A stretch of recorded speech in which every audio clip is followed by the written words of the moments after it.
దేవుని మాట వినాలంటే మనుషుడికి నేటి దినాల్లో చాలా కష్టంగా ఉంది. ప్రభువా నువ్వు ఏదడిగినా కానుక అడుగుతావా, కానుకను నేను ఇస్తా, ఏంటి ఇంకేదన్నా తెమ్మంటావా, తెచ్చి పెడతా. మనుషుల మాటలు ఎలా ఉంటాయంటే పెద్దవాళ్ళు అప్పుడప్పుడు నవ్వుతూ ఒక చిన్న సామెత చెబుతూ ఉంటారు. ఉట్టినెగిరి అంటుకోలేనమ్మా ఆకాశానికి ఎగిరి ఆకాశాన్ని అంటుకుంటానందంట. అర్థం కావట్లా? దేవుడు చెప్పిన పని చేయకుండా రకరకాల పనులు చేయడానికి ఇష్టపడతా. దేవుడు ఏది చెప్పాడో దానిని ప్రక్కన పెడతారు, వారికి నచ్చిన పని వారు చేయడానికి ఇష్టపడతారు. ఉదాహరణకు బైబిల్ గ్రంథంలో మనం చూసినట్లయితే కుష్టి వ్యాధి కలిగినటువంటి నయమాను, అవునా? ఈ కుష్టి వ్యాధి కలిగిన నయమాను తనను తాను బాగు చేయించుకోవడానికి దైవజనుడైన ఎలీషా యొద్దకు వచ్చాడు. ఎలీషా యొద్దకు వచ్చినప్పుడు ఎలీషా ఏమని తన పనివానితో చెప్పాడంటే నయమాన్ని వెళ్లి యోర్దాను నదిలో మునగమని చెప్పాడు. ఇప్పుడు ఏం చేయాలి? ఇతను వెళ్లి మునగాలి కదా. సేవకుడు చెప్పాడు కాబట్టి, దైవజనుడి వద్దకు నువ్వు వచ్చావు కాబట్టి దైవజనుడు చెప్పిన మాట నువ్వు వినాలి. వినకుండా తను అహంకారంతో ఏం చేస్తాడంటే ఇతను కనీసం ఇంట్లో నుండి బయటకు కూడా రాకుండా తన పనివానికి మాట చెప్పిస్తాడా? మా దేశంలో ఇంతకంటే మంచి నదులు, పేరు కలిగిన నదులు లేవా? ఈ నదిలోకి పోయి మునిగితేనే నాకు స్వస్థత కలిగిద్దా అని గర్వించిన వాడు ఏం చేశాడు? ఆ స్థలం నుండి వెళ్లిపోతున్నాడు. ఆ స్థలం నుండి వెళ్లేటప్పుడు నయమాను యొక్క రథము నడిపే పనివాడు అంటాడు, అయ్యా నా యజమానుడా, ఒకవేళ ఆ ఎలీషాని దైవజనుడు ఏదైనా పట్టణాన్ని పట్టుకొని నాకు అప్పగించు అంటే ఆ పట్టణాన్ని నువ్వు నాశనం చేసి అప్పగించవా? అతని శత్రువుని ఎవరినైనా బంధించి తీసుకురమ్మంటే అతను బంధించి అతని కాళ్ళ ముందు పడేస్తావు కదా. మరి ఆయన చెప్పింది కేవలం నదిలో కదా మునగమంది, వేరే వేరే యుద్ధాలు చేయమని లేదు, లేకపోతే ఎవరినెవరినో ఏదేదో పట్టుకొని రమ్మని ఆయన చెప్పలేదు. ఆయన చెప్పింది కేవలం ఆ నదిలో మునగమనే కదయ్యా. ఆయన మాట వినడానికి ఏమైంది నీకు? అర్థమవుతుందండి? చూడండి, దేవుని మాటను కొంతమంది వినటానికి వింటారు కానీ లోబడరు. నయమానులాగా లోబడకుండా ఆ మాటలో ఉన్నటువంటి అంతరార్థాన్ని, ఆ మాటలో ఉన్న ఆశీర్వాదాన్ని, ఆ మాటలో ఉన్న శక్తిని గ్రహించకుండా చాలా మంది ఏం చేస్తూ ఉంటారంటే నిర్లక్ష్య వైఖరిని కనపరుస్తూ ఉంటారు. నయమాను కనుక ఆ మాట వినకుండా వెళ్ళిపోతే దీవించబడేవాడా అమ్మా? స్వస్థత వచ్చేది అతనికి? వచ్చేది కాదు. ఇక్కడ గమనించాలి, అబ్రహాము దేవుడు ఏ మాట అయితే చెప్పాడో దానిని చేయడానికి ఇష్టపడ్డాడు.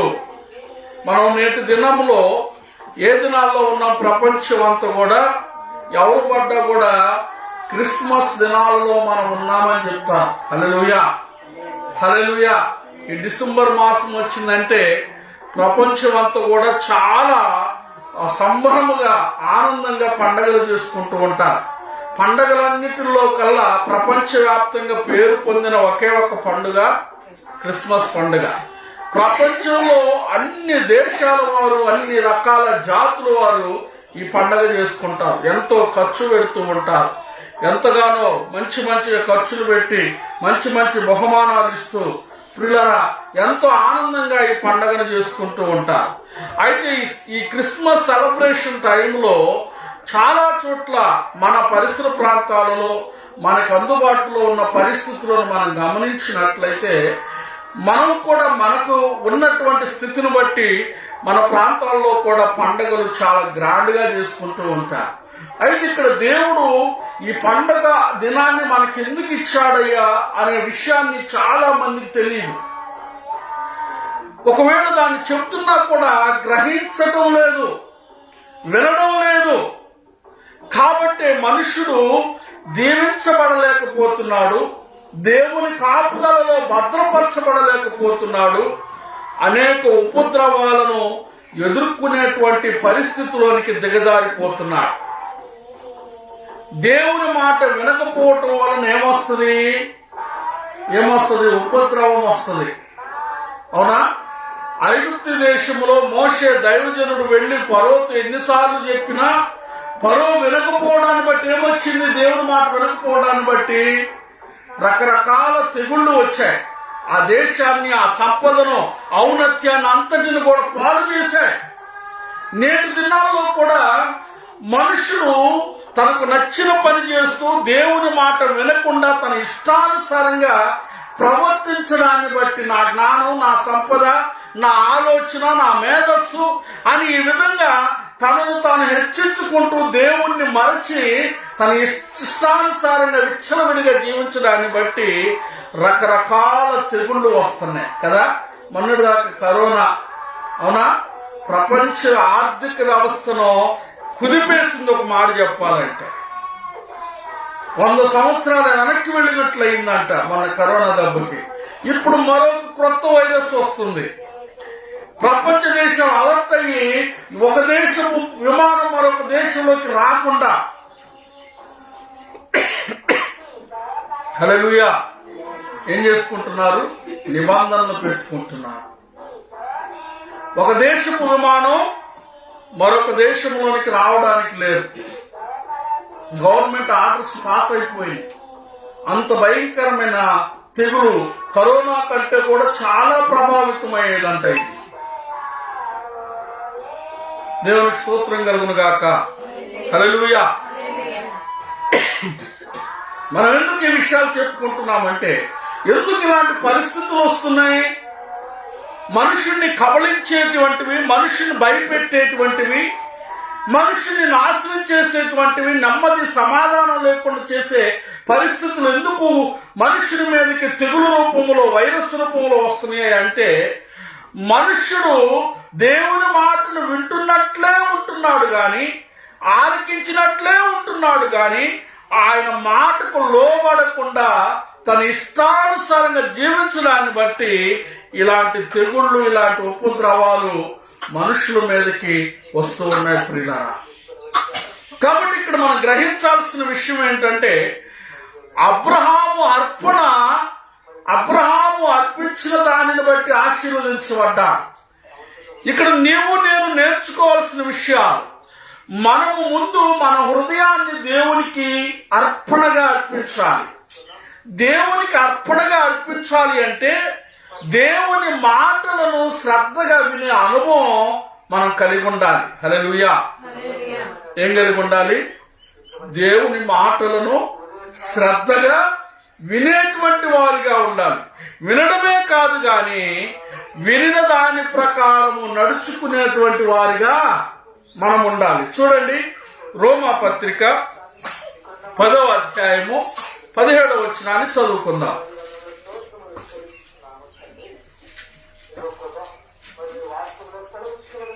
రోమా పత్రిక 10వ అధ్యాయం మరియు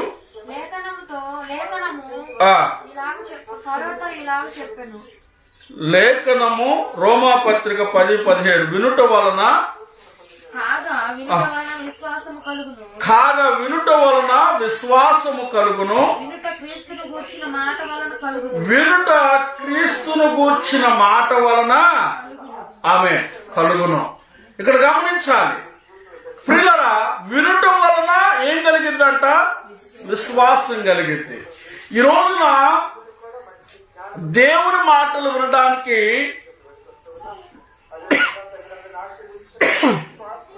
మనుషుడికి సమయం ఉండట్లా. ప్రతిదానికి సమయం ఉంటుంది కదా. ఈరోజు మనం గమనిస్తే ఎవరి గురించో మనం మాట్లాడుకోవడం ఎందుకు, మన క్రైస్తవం గురించే మనం మాట్లాడుకుందాం. మన క్రైస్తవం గురించే మనం మాట్లాడుకోవాల్సిన పరిస్థితి వస్తే ఎలా ఉన్నది అంటే, దేవుని మందిరంలోకి వచ్చి అయ్యా 1 గంట 2 గంటలు నువ్వు కూర్చుంటావా అంటే పిల్లలు కూర్చోడానికి ఇష్టపడరు, యవనస్తులు కూర్చోడానికి ఇష్టపడరు, పెద్దవాళ్ళు కూర్చోడానికి ఇష్టపడట్లేదు. అందులో పురుషులు ప్రత్యేకించి మన ప్రాంతంలో అర్థమవుతుందండి. నేను గమనిస్తున్నాను, స్టార్ తయారు చేసేటప్పుడు స్టార్ తయారు చేసేటప్పుడు చిన్న పిల్లవాడు మొదలుకొని పెద్దవాళ్ళ వరకు కూడా గంటలు గంటలు కూర్చొని ఏం చేస్తున్నారు? అలంకరిస్తున్నారు. చేసుకోవటం తప్పు కాదు, చేసుకోవాలి, మంచి పనే అది. దేవునికి స్తోత్రం కలుగును గాక. హల్లెలూయా. చూడండి, దేవుని మాటలు వినడానికి సమయాన్ని ఇవ్వడం లేదు. అదవుతుందండి. ఏదో మరి అది దేవునికి మహిమ తెచ్చే పనిగా భావిస్తూ దాని కొరకు అన్ని గంటలు కేటాయిస్తున్నారు. ఏది ఉత్తమమైనది ఇక్కడ అమ్మా? ఏది శ్రేష్టమైంది ఇక్కడ? అర్థమవుతుందా మీకు? ఏది శ్రేష్టమైంది? యేసు ప్రభువారు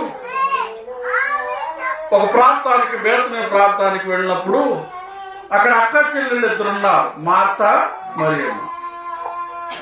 ప్రభువారు వస్తున్నారని చెప్పేసి మార్తమ్మ ఆడావుడిగా పనులు చేస్తుంది, ఏవేవో సిద్ధపరుస్తుంది. కానీ మరి మాత్రం ప్రభు దగ్గర కూర్చొని ఆయన చెప్పే మాటలు వింటుంది. హడావుడిగా పనులు చేస్తున్నటువంటి ఆవిడ్ని మంచిదన్నాడా? ఆయన మాటలు వింటున్న ఆవిడ్ని మంచిదన్నాడా? అమ్మా, మరియను గురించి మార్తతో అంటాడు, మార్త మరియ ఉత్తమమైన దానిని ఎంచుకుంది. అంటే దేవుని ఉద్దేశం ఏంటి? నీవు దేవుని మాటలు విని లోబడే వ్యక్తిగా ఉంటే నువ్వు ఉత్తమమైన వాడు అని అర్థం. అంతేనా ప్రభువారి యొక్క ఉద్దేశం? అంతేగాని ఆర్భాటముతో హంగులతో కూడినటువంటి పనులు చేస్తూ నీ హృదయం మాత్రము దేవునికి ఇవ్వకుండా, దేవుని మాటలకు స్థానము లేకుండా, దేవునికి లోబడకుండా, వాక్యానుసారమైన జీవితం లేకుండా ఎన్ని ఆర్భాటాలు, ఎన్ని హంగులు, ఎంత పండుగ అడావుళ్ళు చేసినా నీవు దేవుడి దృష్టిలో ఉత్తమమైన వాడవు కావు. ఆశీర్వాదకరమైన వ్యక్తిగా నీవు ఉండలేవు. అర్థమవుతుందండి? కాబట్టి ఇక్కడ నేర్చుకోవాల్సిన విషయం ఏంటంటే, ముందు ఆర్భాటము, అలంకరణ కాదు కావాల్సింది. ఇక్కడ కావాల్సింది ఏంటంటే దేవుని మాటకు లోపడటం. ఆయన చెప్పినది నువ్వు చేయాలంటే దేవునికి ఆర్డర్ అది. ఆయన ఏం చెప్పాడో దాన్ని చేయడానికి మనం సిద్ధపడి ఉండాలి. అబ్రహాంతో చెప్పాడు, అబ్రహామా చూడండి ఒకసారి, అబ్రహాంతో చెప్పాడు 22వ అధ్యాయం ప్రకారము 2వ వచనం ప్రకారం ఏం చెప్పాడంటే, ఇదిగో నీకు ఒక్కడై ఉన్న నీ కుమారుణ్ణి నువ్వేం చేయాలంటే నేను చూపించు పర్వతం మీద బలిగా అర్పించాలని దేవుడు చెప్పాడు. చెప్పినప్పుడు ఈ 22వ అధ్యాయం 3వ వచనానికి వచ్చేసరికి ఆయన చెప్పాడు లేదా, మరుసటి రోజున తెల్లారినే లేచి ఏం చేస్తున్నాడు? సిద్ధపడుతున్నాడు బలికి. తన కుమారుని బలి అర్పించడానికి సిద్ధపడుతున్నాడు. అర్థమవుతుందండి? చూడండి ఎంత ఫాస్ట్ గా అబ్రహాము దేవుని మాటను నెరవేర్చడానికి ఇష్టపడుతున్నాడు. దేవుడు అది మన జీవితంలో కావాలని కోరుకుంటున్నాడు. అబ్రహాము ఏ తీరునైతే ప్రదర్శించాడో ఆ తీరి మన జీవితంలో రావాలని దేవుని ఉద్దేశం. నువ్వు ఎన్ని అలంకరణలు చేసినా, పండగల సందర్భంగా నువ్వు ఎన్ని రకాల ప్రయత్నాలు చేసి, ఎన్ని రకాలుగా నువ్వు సిద్ధపరచుకున్నా, ముందు నీ జీవితంలో హల్లెలూయా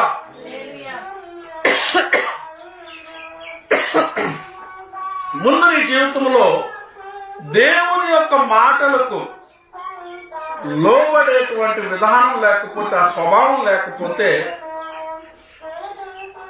దేవుడు నీ అర్పణను, నీ భక్తి జీవితాన్ని మెచ్చడు, నిన్ను ఆశీర్వదించడు. దేవునికి స్తోత్రం. హల్లెలూయా.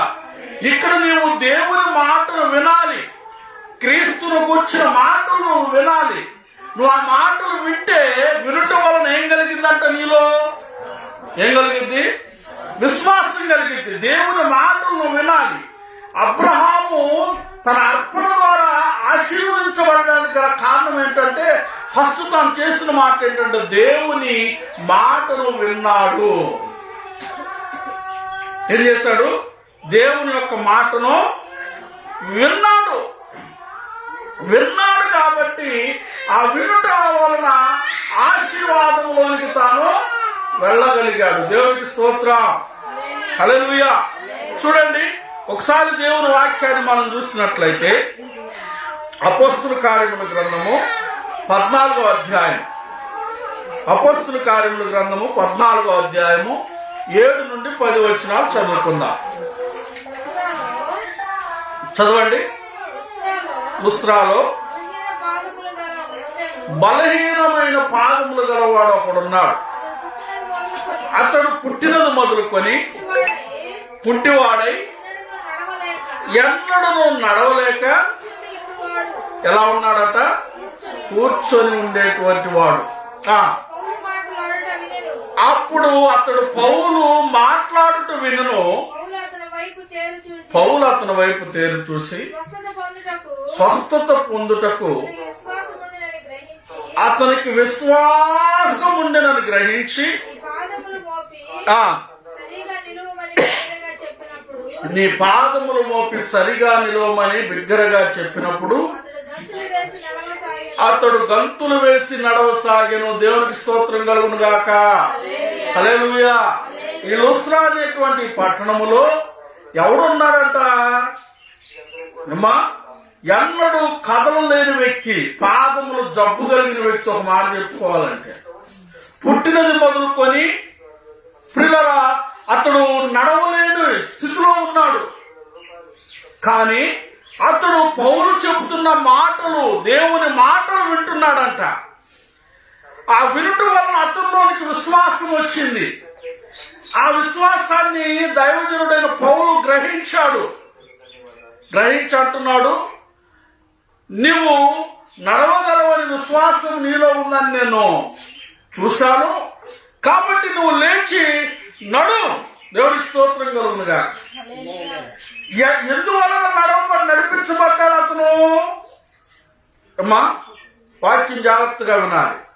ఎందువలన నడిపించబడ్డాడు? పుట్టినది మొదలుకొని పాదములు జబ్బు కలిగిన వాడు అతను. అర్థమవుతుందా? లేచి నిలబడలేడు. కానీ అలాంటి వాడు ఎందువలన లేచి నిలవబడి నడవగలుగుతున్నాడు? పౌలు అంటున్నాడు కదా. ఒకసారి చదవండి ఆ మాట, మరోసారి జ్ఞాపకం చేసుకుందాం. చదవండి ఆ మాట. పౌలు అతని వైపు తేరి చూచి స్వస్థత పొందుటకు ఏముందంటమ్మా? చెప్పండి, ఏముందంట అతనిలో? విశ్వాసం ఉన్నదని గ్రహించి, చూడండి, అతను ఏముందని గ్రహించాడు? విశ్వాసము. ఎందువల్ల వచ్చింది ఆ విశ్వాసం అతనిలోనికి? ఎందువల్ల వచ్చింది? పౌలు చెబుతున్న మాటలు వినుట వలన వచ్చింది. దేవునికి స్తోత్రం కలుగును గాక. హల్లెలూయా.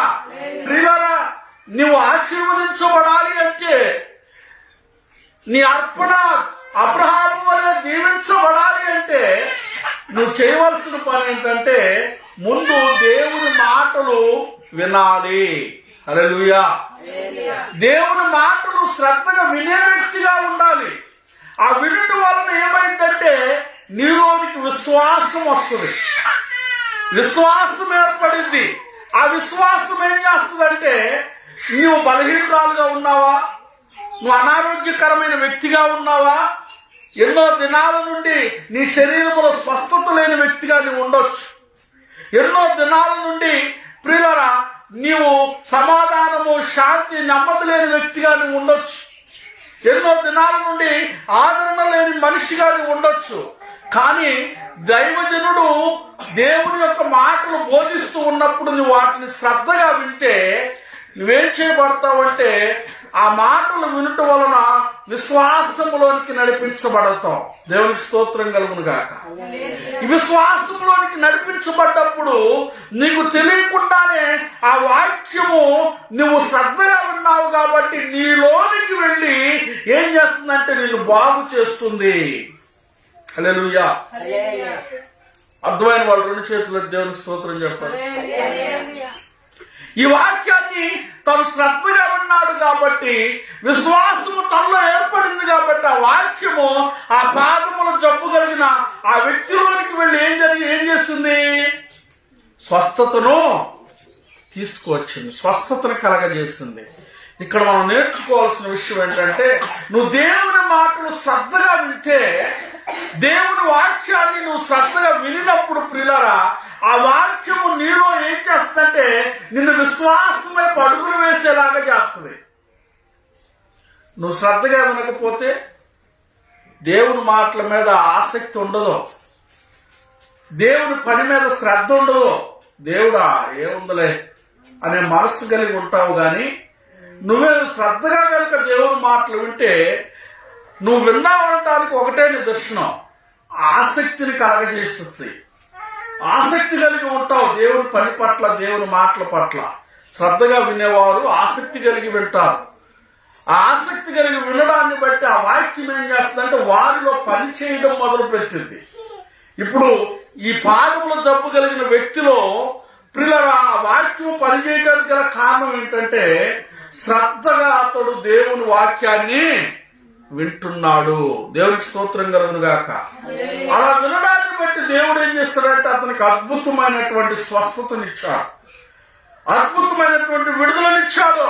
నీ జీవితంలో ఎన్నో దినాల నుండి ఏ సమస్య ద్వారా నువ్వు పీడించబడుతున్నావో, అప్పులు ఓటం లేదు, బాధలు, సమస్యలు, కుటుంబముల అలజడులు, ఆర్థిక ఇబ్బందులు కదా, ఈ విధంగా ఎంతో మంది విచారంతో బాధపడుతూనే ఉంటారు. అయ్యో నా సమస్యలు ఎలా పోతాయి, నా పరిస్థితులు ఎలా మార్చబడతాయి, నాకున్న ఈ జబ్బు ఎలాగపోద్ది, అనారోగ్య పరిస్థితులు ఎలాగపోతాయి, ఎవరు ఏ హాస్పిటల్లోకి వెళితే ఏ మందులు వాడితే నాకు స్వస్థత కలిగింది అని ఈ విధంగా బాధపడుతూ విచారిస్తూ ఉండేటువంటి వారిని చాలా మందిని చూస్తున్నాం. కానీ ఇక్కడ దేవుని వాక్యం సెలవిస్తుంది, నువ్వు దేవుని మాటలను శ్రద్ధగా వింటే, ఆ వాక్యాన్ని నువ్వు శ్రద్ధగా విన్నప్పుడు ఆ వాక్యము నీలో విశ్వాసాన్ని ఏం చేస్తుందంట, బిల్డ్ చేస్తుంది. అంటే నీలో కట్టబడతావు, విశ్వాసంలో నువ్వు కట్టబడతావు. కాబట్టి ఆ విశ్వాసం ఏం చేస్తుందంటే నీలో నీవు కలిగిన విశ్వాసాన్ని బట్టి ఆ వాక్యము నేనేం చేస్తుంది, స్వస్థతను కలగజేస్తుంది. ఆమె హల్లెలూయా. నయమాన్ అనే వ్యక్తి కూడా ప్రియులారా ఆ సమయంలో వినలేదు. విన్నాడా? వినకుండా వెళ్ళిపోతున్నాడు. కానీ మరలా పనివాడు చెప్పిన మాటను బట్టి లోబడి వచ్చి ఏం చేశాడు, యోర్దాను నదిలో మునిగాడు. విశ్వాసంతో మునిగాడు. ఆ సమయంలో మునగటాన్ని బట్టి ఏం చేయబడింది, తనకు కలిగి ఉన్న కుష్టి వ్యాధంతా ఏం చేయబడింది, తొలగిపోయింది. పసివాని దేహం వలె, పసిపిల్లవాడి దేహం వలె అయిపోయిందట. దేవునికి స్తోత్రం కలుగును గాక. ఎందువలన ఆ మేలు, ఆ మార్పు వారిలో కలిగింది. ఆ పాదములు జబ్బు కలిగిన వ్యక్తి లేచి నడవబడడానికి, కుష్టి వ్యాధి కలిగిన నయమాను పసిపిల్లవాని దేహం వలె మార్చబడడానికి గల కారణం, ఆ మార్పుకి కారణం ఏంటంటే వారు దైవజనుడు చెప్పిన మాటలను శ్రద్ధగా విన్నారు. ఆమేన్. ఆ వినుడు వలన వారిలో విశ్వాసం కలిగింది. ఆ విశ్వాసమే వారిని ఏం చేసింది, బాగు చేసింది. హల్లెలూయా. నువ్వు ఏ సమస్యలో ఉన్నా, ఏ పరిస్థితుల్లో ఉన్నా, నువ్వు ఎలాంటి స్థితిలో కూరుకుపోయినా, నీవు దేవుని మాటలను శ్రద్ధగా వినడం ఆ పరిస్థితుల్లో నువ్వు అలవాటు చేసుకుంటే, అర్థమవుతుందా? చాలా మంది నేను బాధలో ఉన్నాను అని దేవుని మాటలు వినరు. నేను ఇబ్బందిలో ఉన్నాను, నాకెందుకు దేవుని మాటలు, ఏదైనా మేలు చేస్తే దేవుడిని నేను ఒప్పుకుంటా, గాని ఈ బాధలో, ఈ సమస్యలో దేవుడు నాకు మేలు చేయకపోతే ఆ దేవుడు నాకెందుకు కదా. మనుషుల యొక్క మాటలు ఈ విధంగా ఉంటాయి. కానీ దేవుడు ఏమని ఆలోచిస్తున్నాడంటే అక్కడ, నువ్వు ఆ స్థితిలో కూడా దేవుని మాటల యందు విశ్వాసం ఉంచితే, అంతేనా? ఈ పాదములో జబ్బు కలిగిన వ్యక్తి ఏం చేశాడు, విశ్వాసం ఉంచాడు. నయమాను కూడా ఏం చేశాడు, విశ్వాసం ఉంచాడు. ప్రియులారా, ఆ బాధలో కూడా దేవుని మాటలను శ్రద్ధగా విన్నారు కాబట్టి వారి జీవితంలో అద్భుతాలు జరిగాయి. దేవునికి మహిమ కలుగును గాక. హల్లెలూయా. ఇక్కడ అబ్రహాముకు దేవుడు ఇచ్చిన మాట ఏంటంటే, నీ కుమారుని బలిగా అర్పించు. ఇది బాధకరమైన సంగత లేకపోతే సంతోషాన్ని ఇచ్చే విషయమా? ఏమండి? ఇది బాధకరమైన సంగతే. కానీ ఆ బాధలో కూడా అతను ఏం చేస్తాడంటే ఆ సంఘటనలో ఆ సమయంలో కూడా దేవుని మాటను నెరవేర్చడానికి ఇష్టపడ్డాడు. అంటే దేవుని మాట ప్రకారం నడవడానికి ఇష్టపడ్డాడు. విశ్వాసం ఉంచాడు. విశ్వాసం, ఆ మాట వినటం వల్ల అతనిలో విశ్వాసం కలిగింది కాబట్టి విశ్వాసంతో ఏం చేస్తాడంటే అర్పిద్దాం, తన కుమారుని దహన బలిగా అర్పిద్దాం అనుకున్నాడు. కానీ దేవుడు ఏం చేశాడు? తన కుమారుడు బలి అవ్వకుండా కాపాడాడు. ప్లస్ ఏమని చెప్తున్నాడు ఇక్కడ 18వ వచనంలోకి వచ్చేసరికి, నీవు నా మాట విన్నావు కాబట్టి భూలోకములోని జనములన్నీ నీ సంతానము ద్వారా ఆశీర్వదించబడతాయి. ఆమేన్, హల్లెలూయా. భూలోకములో ఉన్న జనులందరూ కూడా ఎవరి సంతానం వలన దీవించబడతారంట? అబ్రహాము సంతానము వలన. ప్రియులారా, ఈ మాటను జ్ఞాపకం చేసుకున్నప్పుడు ఈ సమయంలో మనం నేర్చుకోవాల్సిన విషయం ఏంటంటే నెరవేర్చబడింది. ఆమేన్. అబ్రహాంకి ఇచ్చిన వాగ్దానము ఈ సమయంలో అది నెరవేర్పు కొనసాగుతూనే ఉంది. అబ్రహాము సంతానములో నుండి వచ్చిన వాడే ప్రభువైన యేసుక్రీస్తు. దేవునికి స్తోత్రం కలుగును గాక. యేసుక్రీస్తు ద్వారా ప్రపంచంలో సర్వమానవాడి ప్రతి వ్యక్తి కూడా ఏం చేయబడుతున్నాడు? దీవించబడుతున్నాడు. పాపము నుండి, శాపము నుండి, మరణము నుండి తప్పించబడుతూ ఏం చేయబడుతున్నాడు? కాపాడబడుతూ ఉన్నాడు. హల్లెలూయా, హల్లెలూయా. చూడండి, అలనాడు అబ్రహాముకి ఇచ్చిన వాగ్దానము ఈనాడు ఈ విధముగా నెరవేర్పులో కొనసాగుతూ ఉంది.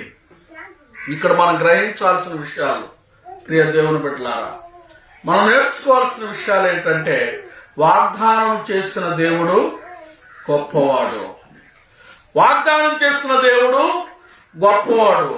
నీకు వాగ్దానం ఇచ్చినటువంటి ఆయన దానిని నెరవేర్చకుండా ఉండడు. అయితే అది నెరవేర్చబడాలి అంటే నువ్వు దేవుని మాటలను శ్రద్ధగా వినాలి. ఎలా వినాలమ్మా?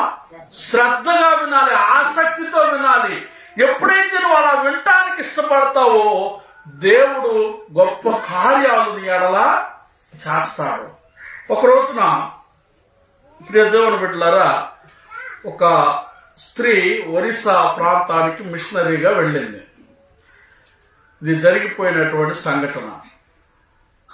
అయితే ఆవిడ ఒక రోజున ప్రార్థన చేస్తా ఉంది.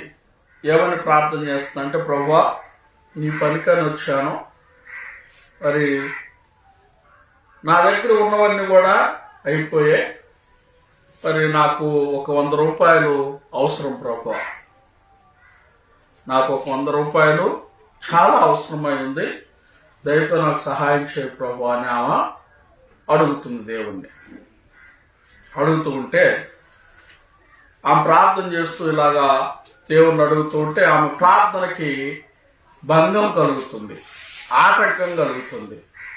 ఏంటంటే తన ఇంటి ప్రక్కన కొన్ని చెట్లు ఉన్నాయి. ఆ చెట్ల మీద కాకులు భయంకరంగా అరుస్తున్నాయి. ఈమె ప్రార్థన నడవడం లేదు. ఏం చేయాలి అని చెప్పేసి లేచి వచ్చి ఆ కాకులను తోలి ప్రార్థన చేసుకుందాంలే అని ఆ ప్రార్థనల నుండి లేచి వచ్చి కాకులను తోలుతా ఉంటే ఆ చెట్టు పైకి చూసి తోలబోతూ ఉంటే అక్కడ ఒక విచిత్రంగా అనిపిస్తుంది. ఆ చెట్ల మీద ఏంటంటే ఒక కాకి తన నోట 100 రూపాయల కాగితం పట్టుకొని ఉంది. దేవునికి స్తోత్రం కలుగునుగా. ఏం చేస్తుంది? 100 రూపాయల నోటు పట్టుకొని ఉంది. అయితే అక్కడున్న కాకులు అరుస్తున్నాయి. ఏమని అరుస్తున్నాయి అంటే, ఆ 100 రూపాయలు నేనిస్తానంటే నేనిస్తా. దేవునికి స్తోత్రం కలుగునుగాక. ఆవిడికి నేనిస్తానంటే నేనిస్తాను అన్నట్లుగా గోల చేసుకుంటున్నాయి. ఒకదాంతో ఒకటి పోటీ పడుతున్నాయి. ఏమని? నేనిస్తాను. బైబిల్ గ్రంథంలో కాకుల గురించి చాలా చోట్ల రాయబడి ఉంది. నేనిస్తానని పోటీ పడుతూ ఒకదాని మీద ఒకటి లాక్కోవడానికి ప్రయత్నం చేస్తా ఉన్నాయి. ఈ దైవజనురాలికి అర్థం కాల, ఏంటా అని ఆలోచిస్తూ ఉంటే, ఈ లోపల వాళ్ళు అరుచుకుంటూ ఉంటే మరొక కాకి వచ్చి దాని నోట ఉన్న ఆ 100 రూపాయల నోటును లాగేసుకుని ఆ కాళ్ళ దగ్గర పడేసి ఎగిరిపోయింది. దేవునికి స్తోత్రం కలుగును గాక. హల్లెలూయా. చూడండి ప్రియులారా, ఆవిడ అడుగుతుంది ఏంటి? చాలా సార్లు ఈ మాటలు మనం విన్నాం కదా. చాలా సార్లు మనం ఏం చేస్తూ ఉంటామంటే దేవుణ్ణి అడుగుతాం, దేవుని దగ్గర మన అవసరత తీర్చబడాలని. కానీ ఇక్కడ మనం నేర్చుకోవాల్సిన విషయం ఏంటంటే దేవుడు ఏదో ఒక రూపంలో మన అవసరతను తీరుస్తాడు. ఆమేన్. హల్లెలూయా. తప్పకుండా తీరుస్తాడు. అయితే దేవుడు మన అవసరతను తీర్చాలి అంటే ప్రియులారా, మన అర్పణ అంటే మన యొక్క హృదయము మా దేవుని ఎదుట ఎలా ఉండాలి? ఇష్టమైనదిగా ఉండాలి. దేవుని మాటలు వినేటువంటి వారుగా మనం ఉండాలి. అబ్రహాముతో అదే అన్నాడు, ఇదిగో నువ్వు నా మాట విన్నావు. ఏమన్నావు? నువ్వు నా మాట విన్నావు కాబట్టి నీ సంతానాన్ని బట్టి భూలోకములో ఉన్న జనములన్నీ కూడా దీవించబడతారు. ఇంత గొప్ప ఆశీర్వాదం తనకి ఎక్కడి నుండి వచ్చింది? ఎక్కడి నుండి వచ్చింది అమ్మా? దేవుని మాట వినుటను బట్టి వచ్చింది. దేవునికి స్తోత్రం కలుగును గాక. ఈ రోజు మనం చేస్తున్న పని ఏంటంటే ఈ శ్రేష్టమైన మాటని ప్రక్కన పెడుతున్నాం. ఏం చేస్తున్నాం? దేవుని మాటల్లో ఉన్న శక్తిని, దేవుని మాటల్లో ఉన్నటువంటి గొప్పతనాన్ని ప్రక్కన పడేసి మిగతా పనులు మనం చేస్తున్నాం. ఏం చేస్తున్నాం? ఒక దొరగారు ఒక పల్లెటూరు ప్రాంతానికి వచ్చాడు. ఒక పల్లెటూరు ప్రాంతానికి వచ్చి కారు వేసుకుంటూ వెళ్తున్నప్పుడు పాపం మొత్తానికి ట్రబుల్ ఇచ్చింది ఆ కారు. ఒక రైతు పూరి గుడిసెలో నుండి ఒక వ్యక్తి బయటకు వచ్చారు. దొరగారు ఏంటి ఎండలో పాపం చాలా శ్రమ పడుతున్నాడు, ఇందాక నుండి చూస్తున్నాడు, చాలా ఇబ్బంది పడుతున్నాడు.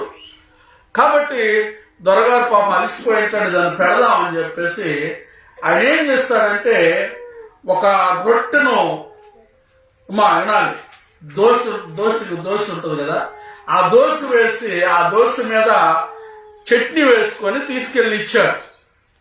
ఇస్తే దొరగారు ఏం చేస్తాడంటే ఆ దోశను ప్రక్కన పడేసి కింద పడేసి చట్నీ జామ్ లాగా ఉందని చెప్పేసి చట్నీ నాకేశాడు, చట్నీ తినేశాడు. వాస్తవానికి ఏం తినాలి? దోశ తినాలి. అవునా?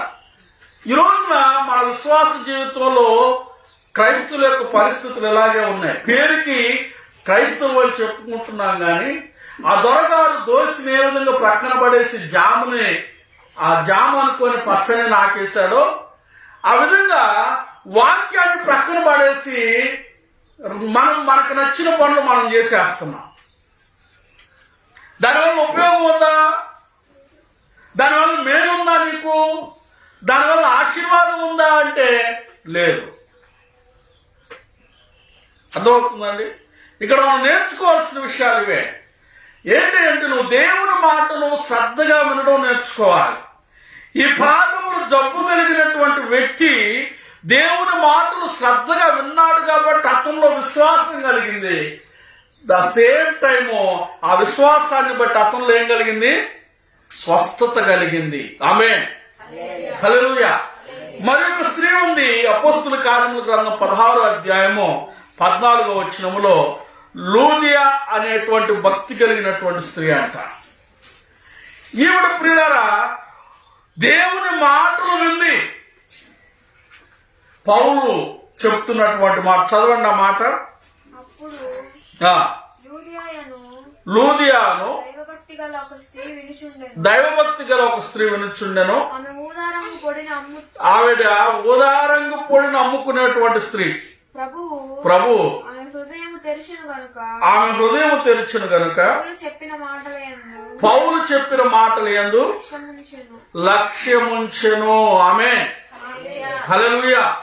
పౌలు చెప్పిన మాటల యందు ఆవిడ ఏం చేసింది? లక్ష్యముంచింది.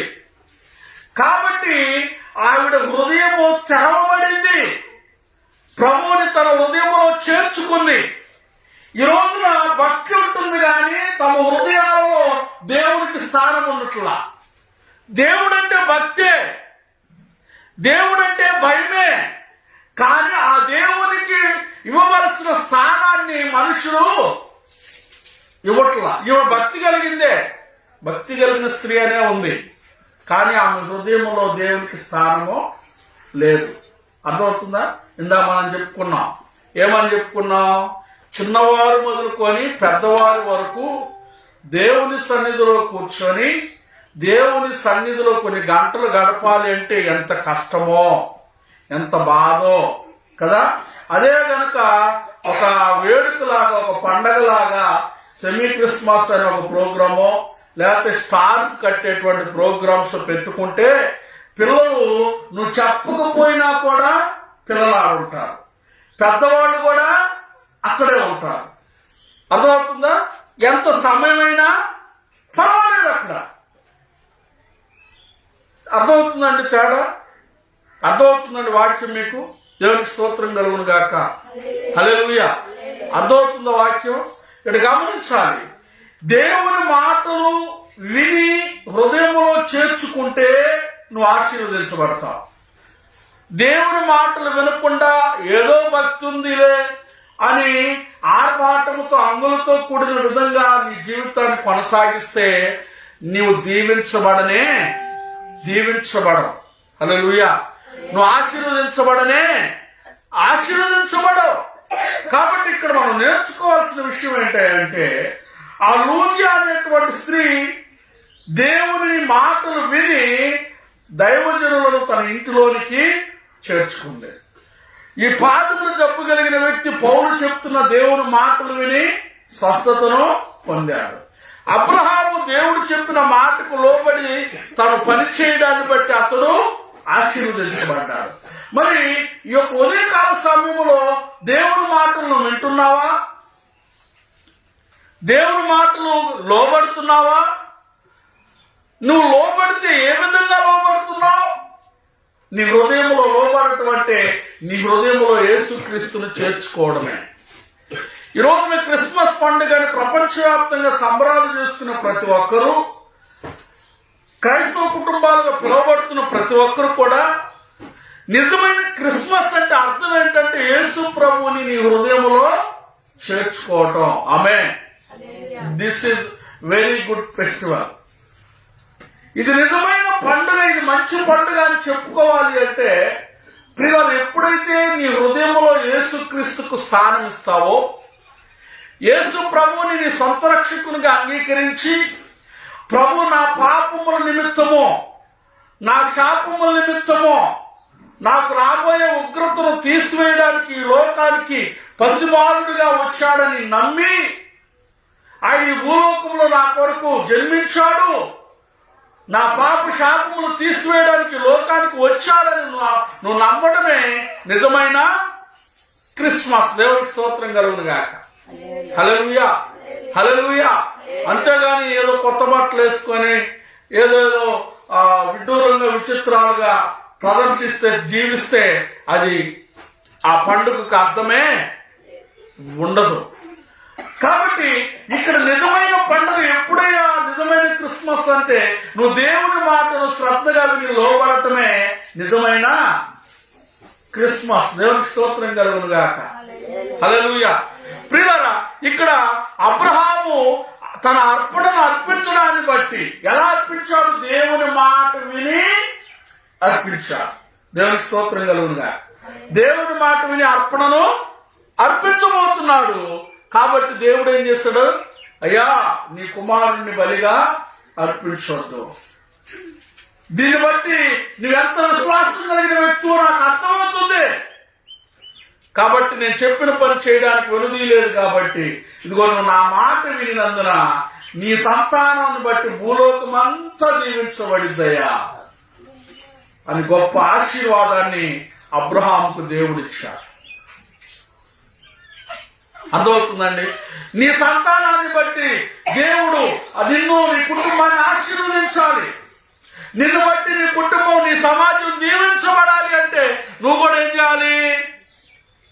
ఏం చేయాలి?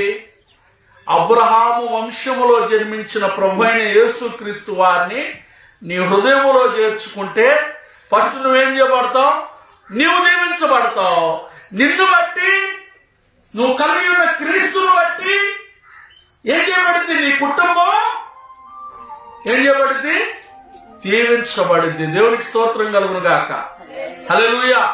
కాబట్టి ఈ యొక్క ఉదయకాల సమయంలో యేసుక్రీస్తుని నీ హృదయంలో చేర్చుకొని ఆయన మాటలు విని ఆయన వాక్యానుసారంగా లోబడినప్పుడు నీవు అర్పించే ప్రతి అర్పణ అది ఆశీర్వదించబడింది. నీ కుటుంబానికి దీవెనకరంగా ఉంటుంది. కాబట్టి ముందు నీ హృదయాన్ని దేవునికి అర్పించు. నీ అర్పణ సరిగ్గా నువ్వు అర్పిస్తే నువ్వు ఆశీర్వదించబడతావు. నీ హృదయాన్ని దేవునికి చక్కగా అర్పిస్తే, సమర్పించుకుంటే ప్రియుల పాదములో జబ్బు కలిగిన వ్యక్తి స్వస్థపరచబడినట్లుగా, లూదియా హృదయము తెరవబడి ఆశీర్వదించబడిన వ్యక్తిగా ఉన్నట్లుగా, అబ్రహాము ఆశీర్వదించబడినట్లుగా నీవు కూడా దీవించబడతావు. మనందరం కూడా ఆశీర్వదించబడతాం. కాబట్టి ఈ సమయంలో మన భక్తి జీవితం ఎలాగుంది? దేవుని మాటలు వింటూ లోబడే భక్తి కలిగిన వ్యక్తిగా నువ్వు ఉంటున్నావా? ఏదో మాటలు వినాలి కాబట్టి విందామని వాటిని ఏదో ఫార్మాలిటీగా విని, అంటే ఈ చెవిలో విని ఈ చెవితో వదిలిపెట్టే వ్యక్తిగా కనుక నువ్వు ఉంటే నువ్వు దీవించబడనే దీవించబడవు. కాబట్టి ఈ యొక్క ఉదయకాల సమయంలో నీవు ఆశీర్వదించబడాలి అంటే నీ హృదయం దేవుని ఎదుట సరిగ్గా అర్పించాలి. నీ హృదయంలో దేవుని మాటలను శ్రద్ధగా చేర్చుకోవాలి. దేవుని మాటలను శ్రద్ధగా వినాలి. ఆ వినుటను బట్టి నీలో విశ్వాసం కలిగితే ఆ విశ్వాసము నీ జీవితంలో గొప్ప కార్యాలు జరిగిస్తుంది. కాబట్టి ఈ సమయంలో ఈ మాటలు వింటున్నటువంటి నీవు ఎలా ఉంటున్నావు? ఏ విధంగా ఉంటున్నావు? దేవుని ఎదుట దేవుని మాటల పట్ల నువ్వు లోబడి దేవునికి విధేయత చూపించి నడుచుకునే వ్యక్తిగా ఉంటున్నావా? లేకపోతే నటించేటువంటి వ్యక్తిగా దేవుని మాటలు పెడచెవిన పెడుతూ ఆశీర్వాదాలను కోల్పోయేటువంటి వ్యక్తిగా నువ్వు ఉన్నావో ఒకసారి పరిశీలన చేసుకొని పరీక్షించుకొని ముందుకు కొనసాగుదాం. దేవుడి మాటలు మనందరి వినికిడిలో దీవించునుగాక. ఆమెను ప్రార్థన చేసుకుందాం. దయచేసి తలలో వచ్చండి, ప్రార్థన చేసుకుందాం.